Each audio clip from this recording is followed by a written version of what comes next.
My name is Matthew Walker. I am a professor of neuroscience and psychology at the University of California, Berkeley, and I am the author of the book, Why We Sleep. We certainly know that a lack of sleep will actually prevent your brain from being able to initially make new memories. So it's almost as though without sleep, the memory inbox of the brain shuts down and you can't commit new experiences to memory. So those new incoming informational emails are just bounced and you end up feeling as though you're amnesic.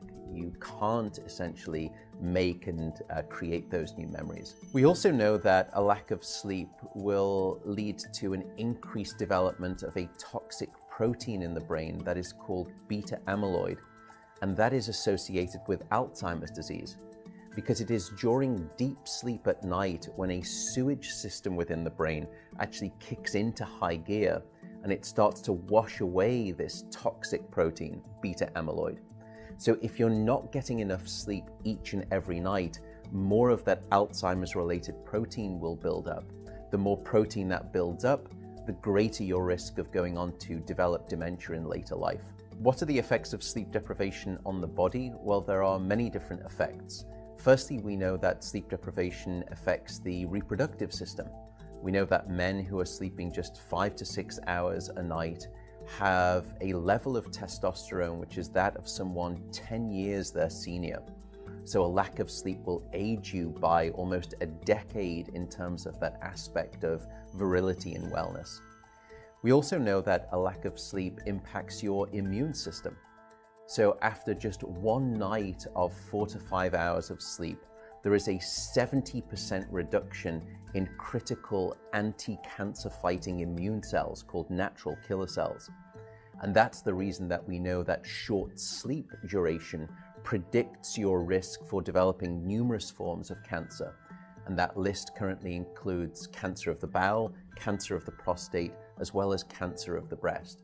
In fact, the link between a lack of sleep and cancer is now so strong that recently the World Health Organization decided to classify any form of nighttime shift work as a probable carcinogen.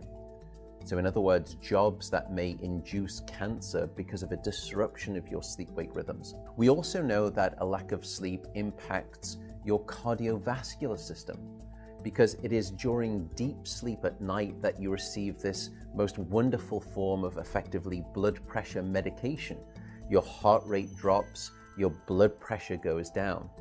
If you're not getting sufficient sleep, you're not getting that reboot of the cardiovascular system. So your blood pressure rises. You have, if you're getting 6 hours of sleep or less, a 200% increased risk of having a fatal heart attack or a stroke in your lifetime. There is a global experiment that is performed on 1.6 billion people twice a year, and it's called daylight savings time. And we know that in the spring, when we lose 1 hour of sleep, we see a subsequent 24% increase in heart attacks the following day. Another question perhaps is, what is the recycle rate of a human being? How long can we actually last without sleep before we start to see declines in your brain function or even impairments within your body? And the answer seems to be about 16 hours of wakefulness. Once you get past 16 hours of being awake, that's when we start to see mental deterioration and physiological deterioration in the body. We know that after you've been awake for 19 or 20 hours, your mental capacity is so impaired that you would be as deficient as someone who is legally drunk behind the wheel of a car. So if you were to ask me what is the recycle rate of a human being, it does seem to be about 16 hours, and we need about 8 hours of sleep to repair the damage of wakefulness. Wakefulness essentially is low-level brain damage.